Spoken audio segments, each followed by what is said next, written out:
बहिणींची आणि चुलत भावाची झाले ती भांडणं, मग कशाला जाऊ चुलत भावाला ओवळायला? आणि त्यांनी बोलवलं पण नाही मला. अगं तुला काही अडबीड लागला का काय? त्यांनी नाही बोलावलं म्हणजे? आणि त्यांचे बोलावण्यापाशी काय ग? तू भाऊबीजीला आली ना, तुझं काम आहे त्यांच्याकडे जाणं. त्यांनी बोलू नाही बोलू तुला काय घेणं?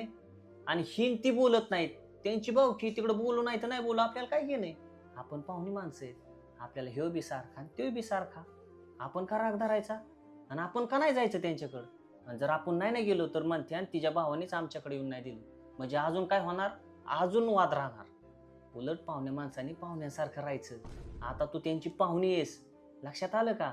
आणि अजून लक्षात ठेवायचं, पाहुण्या माणसांनी त्यांच्यात वाद न निर्माण करता त्यांचा वाद कसा मिटन याचा विचार करायचा. आणि म्हणूनच तू त्या भावाला ओवळायला जा. लक्षात आलं का? खरंच आहो, तुम्ही ना लाख मोलाचा संदेश दिला. मला हे पटलं बरं का. मी जाते त्यांना ओवळायला.